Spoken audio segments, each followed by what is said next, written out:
জাতীয় স্বার্থ, সামাজিক স্বার্থ, রাষ্ট্রের স্বার্থের কাছে কখনোই ব্যক্তি স্বার্থকে বান্দির বাচ্চা লাশ কারে কয়? আরে বেটা মুরগি মারছো জীবনে কাপড় চুপড় নিয়া কিন্তু পলাইতে পারবে না। কর্মকর্তার যদি এত সম্পদ হয় তাহলে বাংলাদেশের দুর্নীতি মুক্ত, যেটা আমরা বলি যে বঙ্গবন্ধুর সোনার বাংলা, এটা কঠিন হবে আমাদের জন্য। আসসালামু আলাইকুম দর্শক, দেশ ও দেশের বাইরে থেকে যারা এই মুহূর্তে আমার ভিডিও ওপেন করেছেন সবাইকে অসংখ্য অসংখ্য ধন্যবাদ। দর্শক, প্রথমেই আপনারা শিরোনাম দেখবেন। শিরোনামে বেনজির আহমেদ ক্ষমতায় থাকাকালীন দুর্নীতির বিরুদ্ধে যে কথাগুলো বলতো, এই মানুষটা, সেই মানুষটা দুর্নীতির উত্তর দিয়েছেন আজকে বর্তমানের ফাটাকৃষ্ট, বিশেষ করে নিক্সন চৌধুরী যে উত্তরটা দিয়েছে, আপনারা এই ভিডিওটা দেখলে অবাক হয়ে যাবেন। এদিকে ব্যারিস্টার সুমন বলেছেন যে একজন পুলিশ কর্মকর্তার এত সম্পদ কি করে হতে পারে, এভাবে চলে না, এভাবে চলতে দেওয়া যায় না। এটাই সঠিক সিদ্ধান্তর মাঝখানে এসে দাঁড়িয়ে যায়। কিন্তু আমাদের এই দেশে পারবে কি এই সমস্ত বেনজির আহমেদের মতো লোককে আটকাতে? নাকি তারা এই তুরস্কর মতো জায়গায় চলে যাবে? নাকি গোলাম সারোয়ার অর্থাৎ গোলাম মাওলা যে বলেছেন যে উনি বোরখা পরে পালিয়ে গেছেন, আসলে কতটুকু সত্য? চলুন গোলাম মাওলার কিছু কথা আমরা শুনে আসি। সে বোরখা পরে কোথায় চলে গেছে? বেনজির তেমন হতো যে উনি বোরখা পরে, অনেকে তো বোরখা পরে যায়, ওইটা বলছি, ঢাকা এয়ারপোর্ট দিয়ে এইভাবে কোনো পুরুষ, ওরকম একটা পুরুষ পুরো বোরখা পরে, পুরুষ থাকে না, হিল ঠিল পরে, ওরকম দেখলেই ওইটা বোঝা যাইতো যে যাচ্ছে, হ্যাঁ বিরাট একটা দুম্বা যাচ্ছে, তো এটা বোঝা যেত এবং সেটা ছবি প্রকাশিত হয়ে যেত। বেনজির দেশে আছে না আছে এটা তো কেউ জানে না, উই ডু নট নো। আপনি আমি শুধু আমরা কিছু মিডিয়ার খবর, কিন্তু আমাদের 6 তারিখে তো ওনার হাজিরা ছিল, উনি তো জাননি না, উনি জাননি। বাংলাদেশে দেয়ার আর ম্যানি সেফ হোম আছে, পালানোর জন্য অনেক জায়গা আছে যেখানে গুম করে একটা লোককে, এই পুলিশের বা র্যাবের বা অনেক সেফ হোম আছে যেখানে বছর পর বছর, 4 বছর 5 বছর রাখা হয়, কোনো খোঁজ খবর পাওয়া যায় না। তো উনি দুটো বাহিনীর প্রধান ছিলেন। উনি যদি বাংলাদেশের মধ্যে থাকতে চান, ওনাকে খুঁজে বের করার সম্ভব না সাধারণ মানুষের পক্ষে। তবে তিনি যদি যেতেন, একটা বোঝার চেষ্টা করেন, এয়ারপোর্টে সব মানুষ তারা আওয়ামী লীগ করে না, তো তিনি যেতেন, একটা ফটোগ্রাফি থাকতো এয়ারপোর্ট দিয়ে যদি যেতেন। তারপরে উনি যদি এখন তুরস্কে থাকতেন, যেভাবে বলা হচ্ছে, দুবাইতে থাকতেন, সিঙ্গাপুরে থাকতেন, সেখানে তো আর জয় বাংলার লোক না সব, সেখানে তো প্রচুর বাঙালি আছে। তো তার একটা ছবি, অডিও, ভিডিও ফুটেজ চলে আসতো মুহূর্তের মধ্যে। যেহেতু ঢাকায় বিমানবন্দরের একটা ছোট ঘটনা, কোথা থেকে একটা সোনাচোরাই কারবারি হলে আমরা খুঁজে বের করি, তো এরকম কোনো অডিও বা ভিডিও ফুটেজ আমরা এখনো দেখিনি যে বেনজির 4 তারিখে দেশ ত্যাগ করেছেন। এয়ারপোর্টে থাকতো এবং ওটা বের হয়ে যেত। তার মানে আপনি বলতে চান যে বেনজির সাহেব সরকারের সেফ হোমে বাংলাদেশে আছে? আমি মনে করি যে সরকারের সেফ হোমে না, বেনজিরের নিজস্ব সেফ হোমে, বিকজ যেহেতু তিনি দুটো বাহিনীর প্রধান ছিলেন, তিনি জানেন কোন জায়গায় থাকলে কেউ খোঁজ পাবে না, হি নোজ এভরিথিং। তো কাজেই তিনি যদি থাকতে চান বাংলাদেশে, তাহলে তাকে খোঁজার মতো অবস্থা বাংলাদেশের কারণে কেউ জানবে, তাকে ট্র্যাকই করতে পারবে না আমাদের এত সংস্থা। তুমি যখন দুর্নীতি করলেন, সংস্থারাও জানলো না কোথায় আছে, সেটাও জানবে না সংস্থারা। মূল ব্যাপারটা যদি জানতেন, তাহলে আমাদের মাননীয় স্বরাষ্ট্রমন্ত্রীকে কথা বলতেন।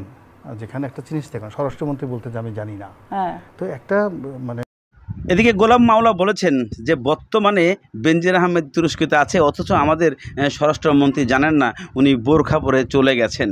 কিন্তু স্বরাষ্ট্রমন্ত্রী জানেন না আমরা কোন দেশে বসবাস করি, যে দেশের স্বরাষ্ট্রমন্ত্রী বলতে পারে না যে বেনজির আহমেদের মতো কালো টাকার মালিক কোথায় চলে গেছে। আমরা এই দেশেই বাস করি, কেন এদেরকে, এই মতো লোকজনকে স্বরাষ্ট্রমন্ত্রীর দায়িত্ব দেওয়া হলো? এই জিনিসটাই প্রশ্ন হয়ে আসে যে একজন স্বরাষ্ট্রমন্ত্রীর কথা ছাড়া গাছের পাতা লড়তে পারে না, দেশের কোনো পক্ষ থেকে এবং কোনো সাইড থেকে সে যেতে পারে না। কেননা দেশের মূল বেড়ার যে মূল কাহিনীগুলো আছে, মূল যে বেড়াগুলো আছে দেশ থেকে ত্যাগ করার জন্য, সেগুলো স্বরাষ্ট্রমন্ত্রীর নলেজে অবশ্যই থাকা দরকার ছিল, কিন্তু কোনো ক্রমেই এটা নাই। তাই এই সূত্র ধরে ব্যারিস্টার সুমন বলেছেন যে তাহলে বর্তমানে এইভাবে সম্পদ নিয়ে সে কোথায়? এইভাবে চলে না, এইভাবে চলতে দেয়া যায় না। সম্পত্তির যে লিস্ট, 22,000 টাকা স্কেলের একজন সরকারি কর্মকর্তার বা একজন কর্মকর্তার যদি এত সম্পদ হয়, তাহলে বাংলাদেশের দুর্নীতি মুক্ত, যেটা আমরা বলি যে বঙ্গবন্ধুর সোনার বাংলা, এটা কঠিন হবে আমাদের জন্য। আদালতে একমত হয়েছেন আমার সাথে, বলেছেন যে আমরা আপনার সাবমিশনে আমরা কনভিন্সড, আমরা শুধু একটু প্রসিডিউরটা ফলো করতে চাই। এটা হচ্ছে কি, আপনি 2-1 দিনের ভিতর একটা অ্যাপ্লিকেশন দেন দুদকে, যে কেন দুদক ব্যবস্থা নিচ্ছে না এটা জানার পর, এরপরে দুদক যদি কোনো ব্যবস্থা নেয় বা না নেয়, যাই হোক না কেন, একটা সাপ্লিমেন্টারি দিয়ে অ্যাপ্লিকেশনটা সহ 21শে আগস্ট আবার আপনি আমাদের সামনে আসবেন। রমনার মতো একটা থানার ওসি অনেক ক্ষমতা সম্পন্ন, গত 2 দিন ধরে অনেক বিভিন্নভাবে ইনডাইরেক্টলি আমার উপর প্রেশার আসছে যে মামলাটাতে যেন আমি না যাই। তারপরও আমি বলছি যে মাই লর্ড, উনি অনেক শক্তিশালী মানুষ এবং এটার প্রমাণ হিসাবে হচ্ছে গিয়ে যে রুল হওয়ার আগেই উনার আইনজীবী এসে কোর্টে সাবমিশন রেখেছেন। এটা আইনজীবীর কোনো প্রবলেম। একটা কয় লাশ পড়বে, ওই বেটা বান্দির বাচ্চা লাশ কারে কয়? আরে বেটা মুরগি মারছ জীবনে, কাপড় চুপড় নিয়া কিন্তু পলাইতে পারবেন না অফিসার স্যাররা। চোরের বাচ্চাদের চুরি করতে দেব, আমরা হরতাল দেব। এগুলোর বিপক্ষে জনগণ দীর্ঘদিন ধরে আন্দোলন করে তারপরে কিন্তু আমাকে এখানকার নির্বাচিত সংসদ সদস্য বানাইছে। আজকে যখন আমরা দলীয়ভাবে আইন শৃঙ্খলা এই দুর্নীতির বিরুদ্ধে আমরা সবাইকে সজাগ করছি, তখন দেখতে পাচ্ছি যে ডাকাত হিসাবে 2 জন লোক ডাকাতি করতে ভাঙ্গায় আসছেন। মনে করছেন যে ডাকাতি করে চলে যাবেন আর ভাঙ্গার মানুষ বসে থাকবে। আমি নিক্সন চৌধুরী জীবিত থাকতে ওই ডাকাতদের ডাকাতি করে যাইতে দিব না। যদি ওই যে কি পট্টি কাঠপট্টির লিজ ক্যান্সেল না হয়, আমরা 9-10 তারিখে আমরা হরতাল দেব, ভাঙ্গায় হরতাল দেব। আপনারা রাজি আছেন না? নামবেন না? হাত তুলে দেখান। আমরা হরতাল দেব, এই ডাকাতদের হাত থেকে আমরা এই ভাঙ্গাকে মুক্ত করব। এবং 2-4টা চোর দালাল, যেগুলো আমার মধ্যেও ছিল, আমার মধ্যেও আছে, টাকার লোভ সামলাইতে পারে না, এই মেথরের বাচ্চাদেরও শিক্ষা দেব আমরা। এবং এই দালালদের আমরা চ্যালেঞ্জ করলাম, এই যে সরকারি দালাল চোর, এদের চ্যালেঞ্জ করলাম, লাগাতার হরতাল হবে ভাঙ্গায়।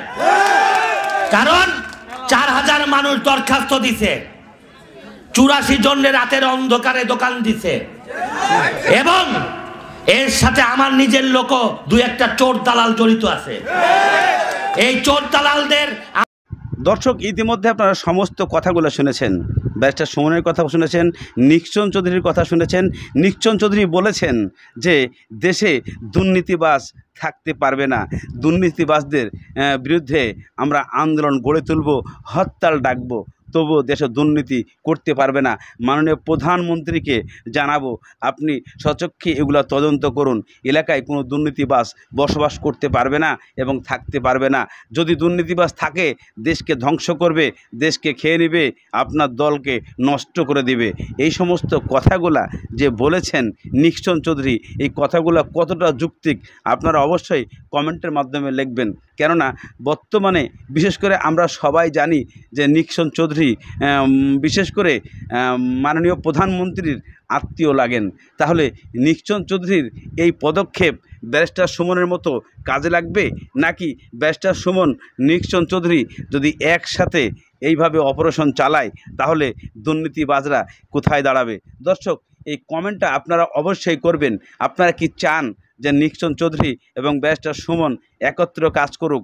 তাহলে দেশের দুর্নীতি অনেকটাই কমে যাবে, দুর্নীতি হারিয়ে যাবে। নাকি আপনারা চান যে এইভাবে দুর্নীতি হতে থাক আর ব্যারিস্টার সুমন নিক্সন চৌধুরীর মতো লোক এরা চুপচাপ থাকুক?